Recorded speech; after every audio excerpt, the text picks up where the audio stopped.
Hey, what's happening, folks? It's the brother AJ here in full effect. Tell you what I want to do. I want to talk about Prince. I want to talk about the very first time I saw Prince in concert. Now, as I said, 1979, I discovered him, and I started digging this man like you can't believe. But until you see him live, it's a whole nother thing. Everybody that listened to the records and support him that way, thank you. You definitely appreciate you. But after you see him live, that's when all bets are off. After that, it's a wrap. So at that point, I guess I didn't have no money, so I never saw the Dirty Mind tour, never saw 1999. I didn't even see the Purple Rain tour. Okay? It took me all the way till 1988 to see Prince live. And when that was LoveSexy was the tour. Matter of fact, if you look behind me, this is the poster from that tour. And the ticket, $22.50. Where are you going to get a deal like that today, right? Let's talk quickly about the band. Look at this band. He had disbanded the Revolution, and everybody was up in arms. But this band he put together here was smoking. Now, believe me, I love the Revolution because the Revolution played on those songs that made us love Prince for who he became. But these bands after the Revolution, the musicianship was just next level. Prince obviously was just killing on his instruments, and he needed people around him so he could raise his game. And so he disbanded the band and put together a couple of new bands. And this band was amazing. You had the incredible horn section of Eric Leeds and Atlanta Bliss. Eric played saxophone, Atlanta played trumpet. You had Levi, who was the X Factor, because Levi was actually a guitar player. And to join this band, he had to switch over and play bass. That's how much faith Prince had in him. And so Levi came off his guitar and started playing bass in this band.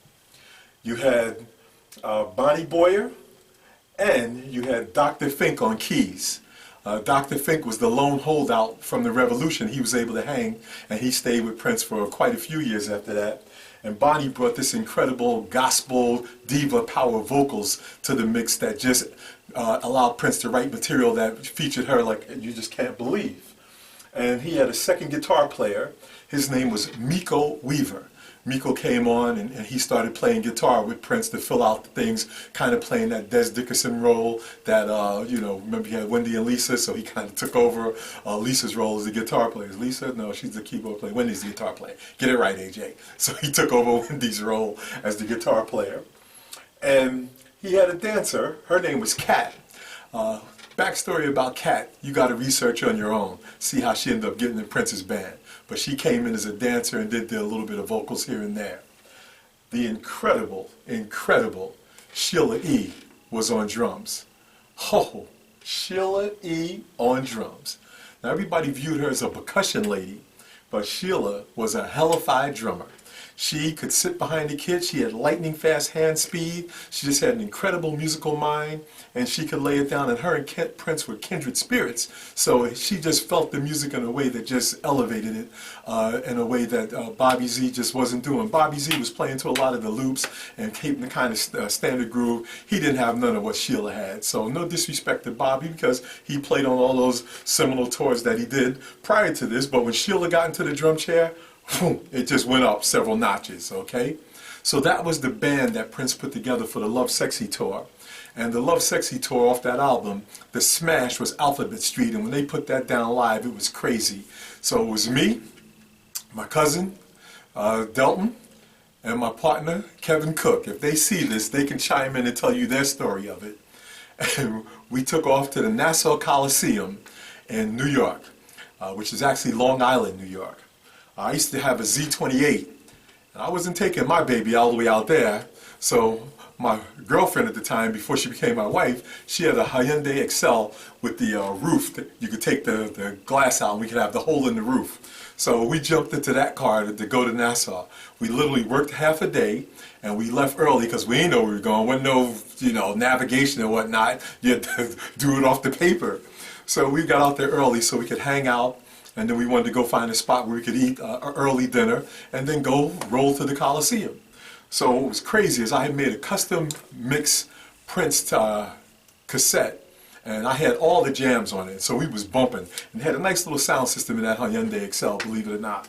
So we went and had dinner, we were all souped up. It was the first time for all of us, so we were all excited.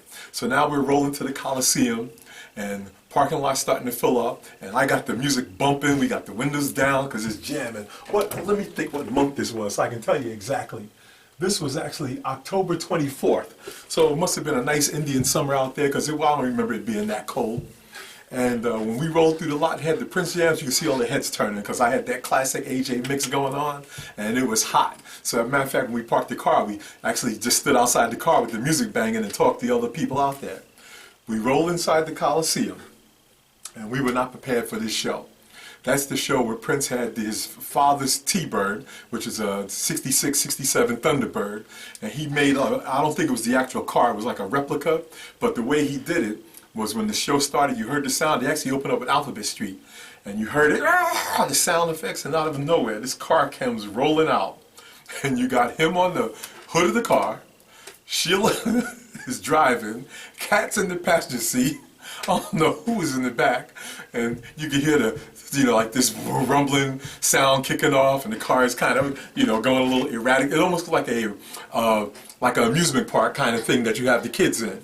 So the car goes around, he climbs up on the roof and parks in front of everybody, piles out. The rest of the band came out there. Next thing you know, he did that classic, "Are you ready?" And they boom, jumped in Alphabet Street, and it was a wrap. It was a wrap. The music just hit us in the chest, and from that point forward, we were done, okay? So we thought we were done until we saw Prince actually hit the stage and start performing. He played keyboards, he played guitar, he played a little bit of drums that night. I don't believe he played bass, was the only instrument he did not play that night.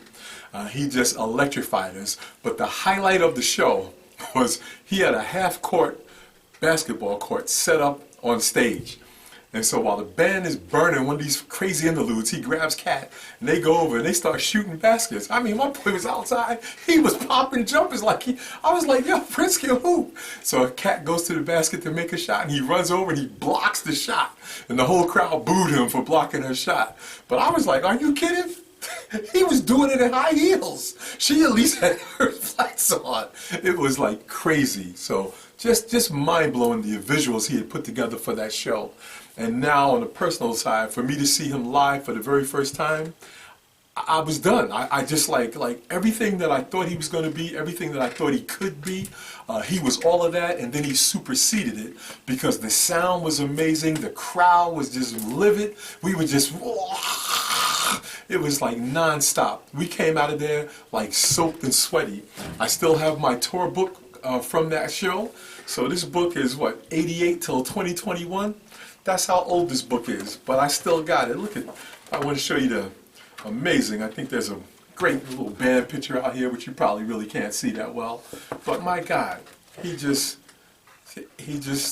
everything. He just did everything at such a high level, so he made you understand what it truly meant to be an artist and how you sustain yourself as you try to make this thing happen. So my very first concert experience was 1988. It was the LoveSexy tour. And from that day forward, I was indoctrinated into the camp of Prince. And I dragged everybody I could with me into that world. Because as I said, if you love the music, until you saw him live, it was a whole nother thing. So I hope you appreciate that. And that tour was off the chain. LoveSexy, banging. Bye-bye. Gotta go.